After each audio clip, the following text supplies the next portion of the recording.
Let me pray, and then we'll get to today's message. Lord, thank you for this day and for your blessings and your faithfulness for providing for us. None of us have picked manna from the ground, but we have seen your provision. And we have seen it for this church, and in our lives and lives of people we know, and in different ways you meet the needs that we have. And so I just thank you for that we can trust you with that. I pray that you speak through me. Speak to me and through me as we talk about this passage today. We love you, Lord. Amen. All right, today we're going to talk about something we don't talk about often in church, or maybe in our lives. We don't have conversations about revenge, right? It's just not something that's it might be on our minds a lot. I mean, let's be honest. It's probably on my mind more than it should be and more than I would like it to be, but we don't talk about it, but today we're going to talk about it. I think it's an interesting topic, and Jesus came. It's funny, like we're talking about Advent and Christmas services, and then here as we're in our second week of Advent, what's the logical topic? Revenge, right? That makes sense, right? Jesus came as a baby and then taught us this stuff. He calls himself the way, the truth, and the life. So let me tell you the truth. This is the way to live, he's saying. And this is what he came to do, and he came to talk about this stuff because we needed it, because we get revenge really wrong, right? So we're going to talk about it because Jesus talked about it. But sometimes, as I've gone through the preparation for these messages, it sometimes has felt oddly, the timing has felt weird. But here we are. We're going to talk about it. As I was preparing, what came to mind is a couple of things. Anyone here a fan of the show West Wing? No? Just a couple of you? Raise your hand proudly. Anyway, it's one of my favorite shows. It's a little out of date now. If you didn't like the show, I apologize. You can be wrong. Just kidding. I love this show. Like each episode, it's probably the show I was most excited about watching each episode. And I watched it it was already a little bit out of date by the time I watched it. And Michelle and I started together. I finished it. But when it started when I was in an incredibly busy job starting that. The show started at that time. Our kids were little. So we didn't have internet, for a long time. So we weren't watching TV or the news or anything. So when I finally watched The West Wing, I was like, oh, that's what this was going on. It's a show, it's all set in the White House. In Austin, I'm going to keep trying to catch, he's behind the pillar perfectly. So here, we can't see each other. You can see my hands. But it's about the White House staff and the presidency, and it's a big cast. It's one of those shows that just has to me, that's the way to do a TV show. Have a big cast. You've got all kinds of character development. If you're old enough to remember shows like MASH or Cheers, have these great big casts, and you can just develop all the characters. It's one of the first shows that had the kind of first-person camera right in your face, and you kind of follow them around. So as they're walking, the camera's right in front of them. They're walking, they're talking. So it's really fast-paced. You kind of get to see a little bit what's it like to be in the White House staff, as they're dealing with things 24/7. And of course, it's Hollywood, so how accurate is it? Well, Michelle, when we were watching it, she kind of looked up, probably at work because we didn't have internet at home, but she looked it up. How accurate is this? And come to find out, previous White House staff members said, hey, that is a lot like what it was like. They're better looking and they walk faster, but pretty much that's what it's like. So it was an accurate-ish depiction of what it's like to be a White House staff member. And I loved it because you got to see, you guys all know, many of you know, my skepticism about leadership books. One of the things I don't like about leadership books is it doesn't tell you what it feels like. It doesn't help you deal with what it feels like. You might know the right thing to do, but you have to deal with what it feels like and what your feelings are and their feelings. And this show kind of helps you get a sense of what it might feel like to make these heavy decisions, these weighty global decisions. Well, the third episode, the whole sermon is not about the West Wing, I promise that. The third episode has always stood out for me, and I have the title here, it's called A Proportionate Response. So when you are a leader, when you're in charge of something, and the higher up or the bigger the organization, the more this is true, people have a hard time being honest with you, right? Think of the company you work in. Sam, I see you. You work at Train. It's a big company. If the president were to call you in and ask your opinion about something and you think he or she is wrong, how comfortable would you be? Not very. It's terrifying, right? It's very hard to know if people are being honest with you, right? If people are telling you the truth, particularly if they disagree with you. So you never know how good of a job you're doing or what people really think, or if they're telling you what you want to hear because they have something else. It's very difficult. It's part of one of the challenges of being a leader is you never know for sure what people think. Well, in this episode, again, the whole sermon is not about West Wing, but in the beginning, the president is meeting with his doctor. Doctor is a Navy officer, and so very high-ranking, but he's kind of outside of the flow chart a little bit. Sure, he reports to the doctor. He's still active in the military, but his job is to keep the doctor healthy, or to keep the president healthy, which is a very important job, right? I mean, can you imagine that? Like, this is a very important position globally, and your job is to keep this person healthy and doing their job. So you have to be honest. And so the president loves his doctor, President Jed, I can't remember his last name. Bartlett, Jed Bartlett. So the president loves his doctor because they have all these great conversations, because he's not afraid of him. He's just talking about, like, yeah, you need to lose some weight. Like, who tells the president to his face, you need to lose weight? The doctor gets to say that. Things like that. So they become friends, and this guy has a baby, and they just get to know each other. Well, the doctor is still active, and he goes on in the military, and he goes on some mission somewhere. He's in a plane or a boat, I can't remember. And it gets shot down, and he dies. And the president is furious because it's an attack on American soldiers, but also his friend.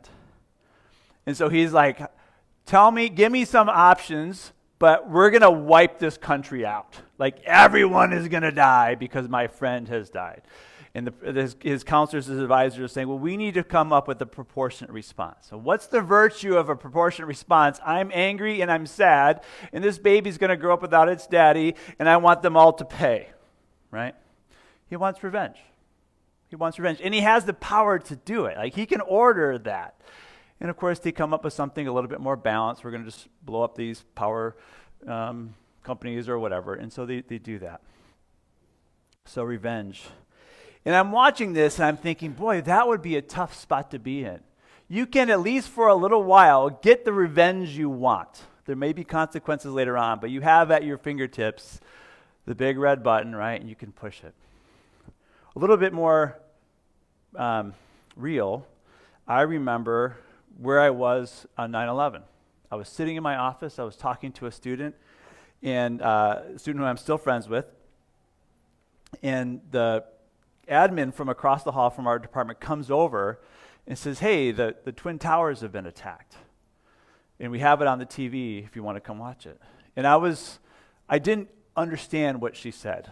It just didn't register at all. And so I was just annoyed that she would interrupt my meeting. And then after it was over, I walk across the hall, and I think I saw the second tower get hit. I know I saw them fall. And sometime later, I said to Christina, I am so sorry about how I reacted. I didn't understand what you were talking about. It just didn't register. And she said, that's okay. I was watching it, and I didn't understand what was happening. So it was forgivable, right? And some of you may have had a similar experience. And then a few years later, sometime later, I can't remember I didn't look up how long it was. We found Osama bin Laden, and he was killed, right? Remember that? And I was excited about that. I was like, great, this is good. Justice is served. And a lot of us had that reaction. There was celebration in the streets, right? Like, the bad guy has been killed. And then I was like, wow, is that a good response to that? I mean, he's a person. Is it okay for me to be excited that someone has been killed? The fact is, studies have shown that many of us had that conflicted reaction about someone even like Osama bin Laden. We say things like sweet revenge, but it never delivers what it promises. It just doesn't. We want revenge. We want to settle the score, but it doesn't work that way. I've said this before. At least if you're a guy, one of the most logical things is this. Growing up, if I hit someone in the shoulder, Trevor, what are you going to do? You're going to hit me back harder. And I'm going to hit him back harder. It's going to go back and forth till someone either wisens up or it goes too far. That's how it goes. It's the most logical thing for a guy. Like, it's just kind of what we do. It's how we live. I hit you, as long as it isn't just like, hey, bro, but like for some reason, hit you in the shoulder, it escalates. That's how revenge works. So Jesus came and taught us a different way. Let's get into that. Matthew 5:38-42. You have heard it said, an eye for an eye and a tooth for a tooth. But I say to you, do not resist the evil one. For if anyone slaps you on the right cheek, turn to him the other also. If anyone would sue you and take your tunic, let him have your cloak as well. If anyone forces you to go 1 mile, go with him 2 miles. Give to the one who begs from you, and do not refuse the one who would borrow from you. He's referring to this passage in Exodus 21. It says, but if there is harm, then you shall pay life for life, eye for eye, tooth for tooth, hand for hand, foot for foot, burn for burn, wound for wound, stripe for stripe.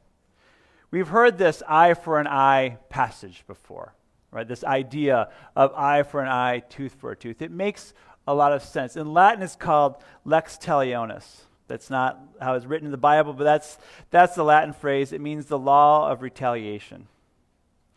This is a legal concept. It refers to the idea that punishment should be based on a form of equality, not just retribution for what has been done.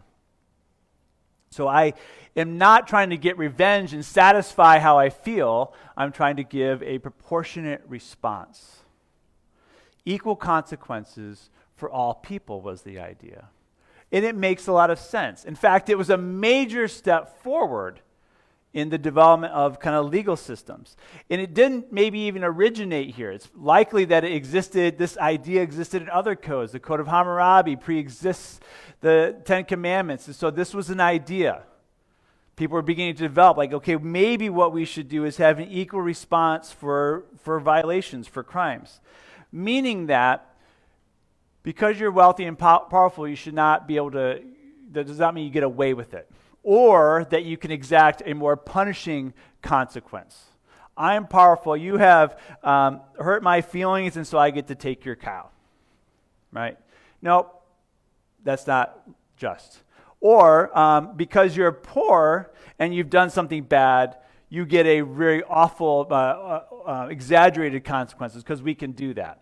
So the consequences should not be determined based on who your wealth or who you're connected to. Right? It should be equal and fair.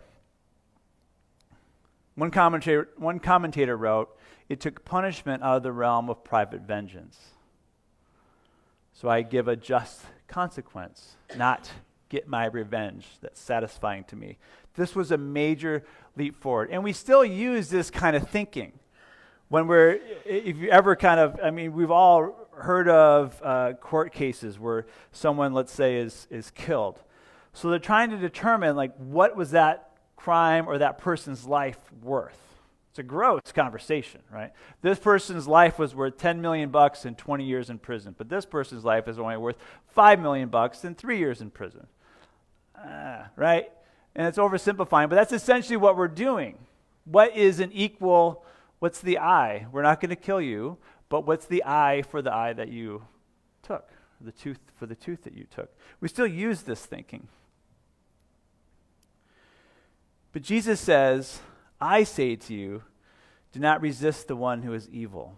Now, he's not referring to Satan or the evil one, but someone who does evil, someone who steps outside of the law, someone who treats you unfairly. He says, don't just be fair with those whom you like or who are your equals. And he goes on to give some examples of where this might play out. In verse 39, if anyone slaps you on the right cheek, turn to him the other also. Now, some translations and some of the old manuscripts, the copies of the gospel, don't include the word right. That may have been added later. The idea, though, the picture is that someone is slapping you, a backhanded slap. Think Will Smith and Chris Rock. This is an insult, right? This is an insult. Jesus is not telling us to let people hit us around, right? He's saying don't trade insults. If we follow Exodus, I get to slap you back. Well, what's going to happen? It's going to keep going. It's going to build, right? If I insult you and you insult me back, my reaction is not to go, well played, I deserve that. My reaction, my instinct is, well, okay, but your mom, or whatever it might be. So we're going to go back and forth. If we follow Jesus, we don't insult back. Instead, we bite our tongues. To be clear, Jesus is not telling us to endure abuse.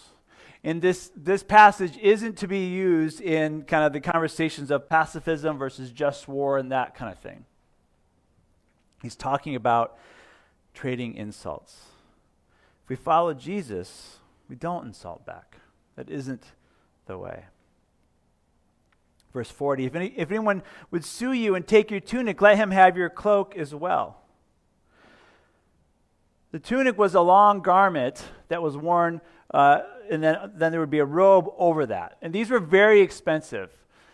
Most of us have more than one or two changes of clothes. Right? I was, because like weird thoughts come to mind. I was sitting there and I was like, I really need to go through I was sitting there during worship, really enjoying worship, thank you, and also thinking, I need to purge my closet. Just like, so, and then you try to flush that out as soon as possible, like, not right now, Jake, don't worry about it. Yeah, but it's time. And then, okay, so maybe I'm the only one that random things come to mind.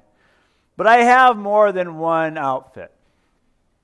And you chose to wear this one, Jake? Yep, I wore this one, despite all the options. Most of us have more options than one or two. But at this time, many people had one or two changes of clothes. They were very expensive. And they were so expensive, they could be used as collateral in legal arrangements. Right? So I could give you my tunic or give you my outer garment as collateral, as agreement, as confidence that I will do what I've said I'm going to do, or I will repay this loan, or whatever. The Old Testament makes sure that if a very poor person gives you his garment as collateral, you need to give it back to him by the end of the day, because that's what he's going to use to sleep in. That's what he's going to use to keep him warm. These are multi-purpose things. Very expensive. Jesus is talking about this kind of legal arrangement. So the picture is of a person legally taking possession of someone's tunic. Rather than fight, Jesus says, give the outer garment as well.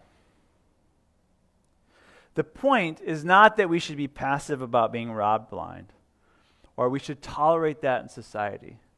The point is that our generosity and kindness should outpace the minimum set by the Old Testament law. We have something greater for you. We have something greater in mind. Verse 41, if anyone forces you to go 1 mile, go with him 2 miles. So Jesus is speaking to Jews, but the Jews lived under Roman rule, right? And we know this.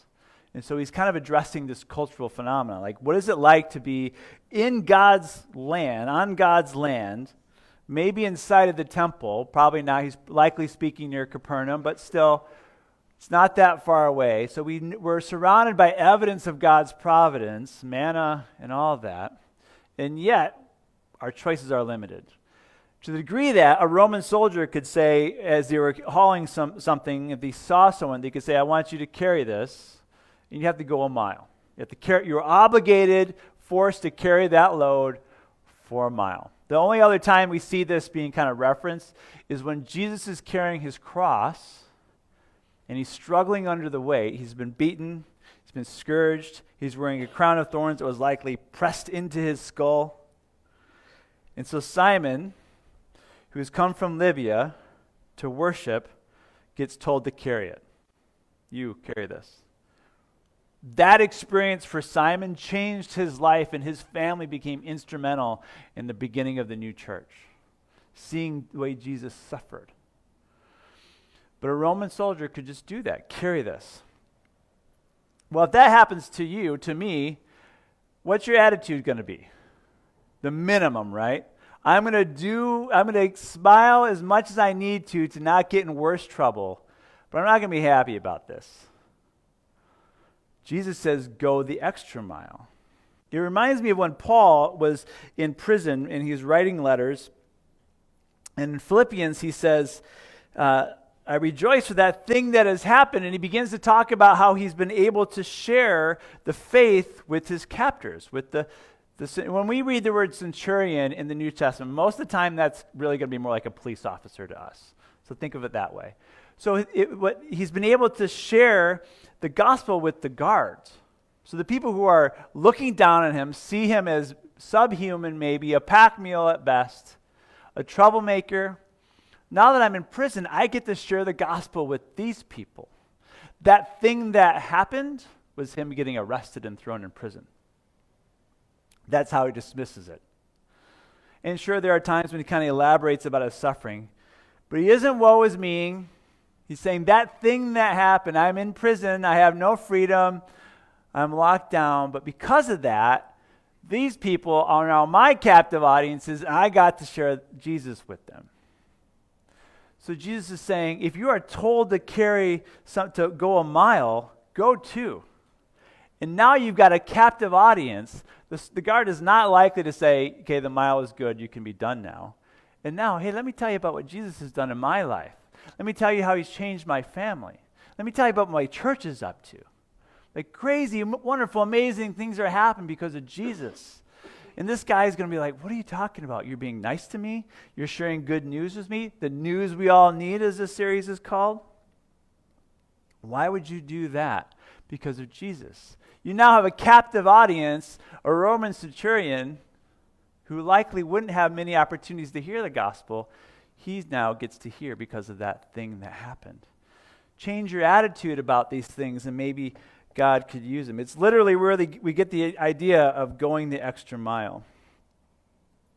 And then in 42, he says, give to the one who begs from you, and do not refuse the one who would borrow from you. I think this summarizes the overall theme of the previous verses. Be generous, be kind. When we follow Jesus, we live a life, or we ought to live a life, marked by generosity and kindness and forgiveness and reconciliation. These are some of the themes he's been hitting in various ways so far in his message. Jesus says, I am the way, the life, and the truth, the way, and the life. Let me tell you the truth, this is the way to live. This is a better way to live. I came all this way, endured all that I've endured to tell you this stuff. When he describes this, I think that sounds hard. But it's a much better idea than I'm going to hit you back a little bit harder, and then you're going to hit me back a little bit harder. Revenge does not deliver what it promises. It doesn't satisfy.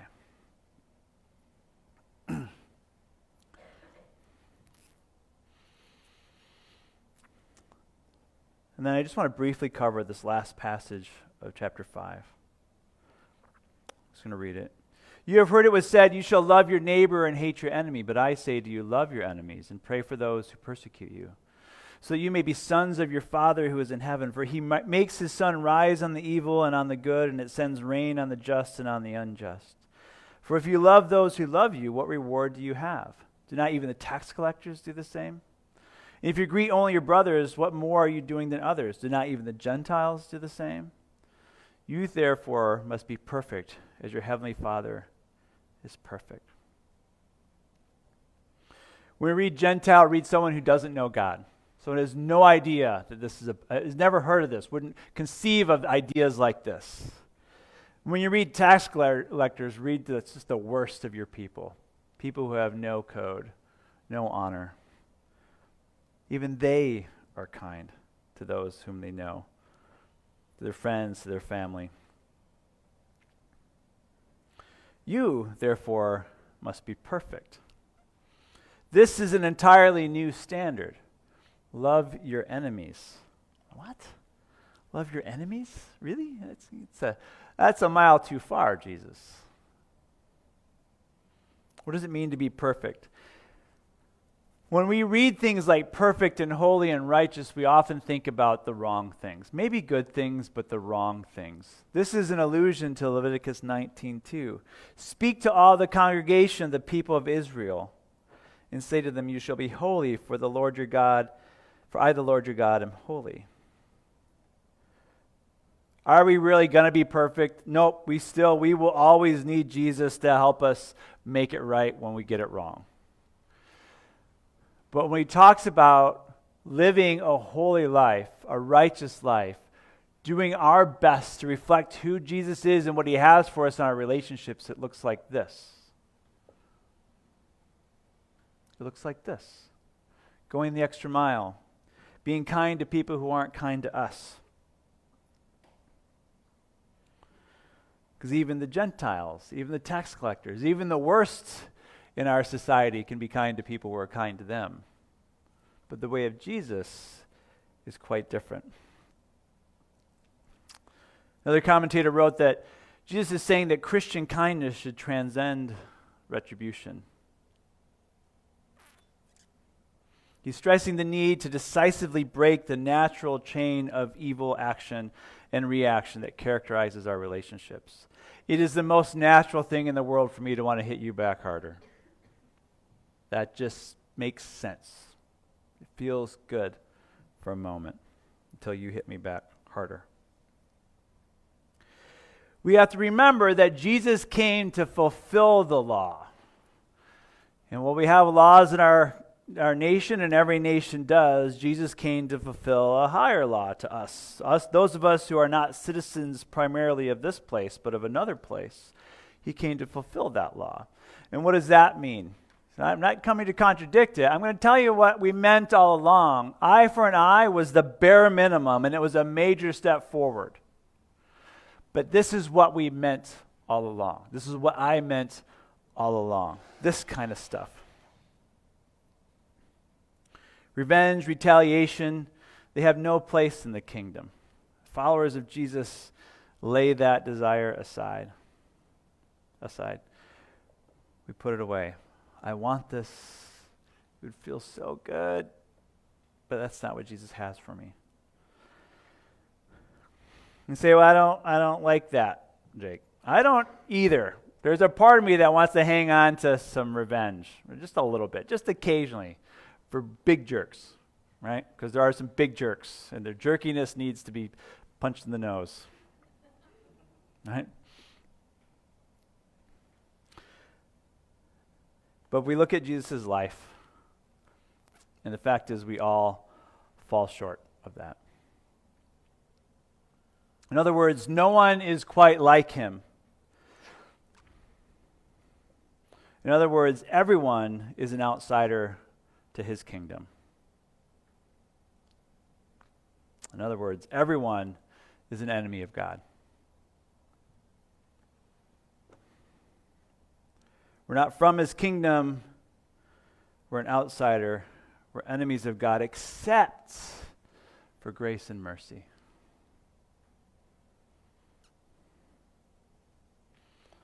To follow Jesus is to remove the category of enemy from our lives and to see everyone as deserving of grace and kindness as we are. In one sense, none of us are deserving of grace and kindness. In quite another sense, in a kingdom sense, in a sense of the king of that kingdom, we all are, because he says we are. And he says you are. And he says our enemies are. You've heard me say this before. And I say it because I need to remind myself of this. This isn't my quote I stole it from Greg Boyd. The one thing we know about every person we see is that they're worth dying for. Even that guy whose nose I want to punch, even that enemy, and there's no one in mind, just to be clear. Sometimes there has been, but not today. Everything we know, the one thing we know about everyone we see is that they're worth dying for. Jesus came to reconcile all things, to bring all people, to give everyone an opportunity to join him in his kingdom here and ever after. Worship team, if you want to come up. That includes that person that you hate. And you might say, I don't really hate, but that person that maybe you really close to hate right now. That person you hold in contempt. That person you're just like, ah. That person Jesus came to die for as well. And Jesus wants you to be kind to that person. Is he saying that there's no place for justice in the kingdom? No, he is not saying that. He's addressing our hearts towards one another, towards our fellow humans, and how we look at one another. and how we might execute justice or how we might pursue justice. The kind of justice we might pursue is quite different in the kingdom. We're going to sing My King Forever. It's this next song. We're talking about things that the king has for us, right? The things, the way that the king came to teach us. So if he's our king, then we need to live that way. If Jesus is king and we want to be citizens in his kingdom, then we have to align our ways with his way. And that means laying aside things like revenge and the idea, that very category of enemies. This is a radically different way to live. It's incredibly cross-cultural. This would have been cross-cultural for the Jews and the Romans. Like, what? What are you talking about? Be nice to my enemies. What? Who does that? Jesus does. And Jesus calls us to do the same. So as we sing this song, it may be some of us need to say, Lord, you have not been king over that part of my heart. And I will confess, he has not always been king over that part of my heart. This is something, I like a good revenge story. It feels good. There's no place in the kingdom for it. So I have to submit that to Jesus and ask him to change my heart. Does that mean there isn't justice for wrongs? Nope, that does not mean that. But my attitude towards those folks needs to change so he can do his kingdom work by going the extra mile so people have time and opportunity to hear of his gospel, his grace, and his mercy. Lord, we thank you for coming. We thank you for coming to be our king and showing us what that means. Lord, I confess my parts and I give to you the parts of my heart that don't fit and ask that you redeem them as well. You carve those things out. You rip those things out and replace it with more love, with more kindness, with more mercy, and a justice that looks more like your kind of justice. We thank you for receiving this and ask that you accept this praise, this worship that we sing. We want you to be kings, king of our hearts and our lives. We love you, Lord.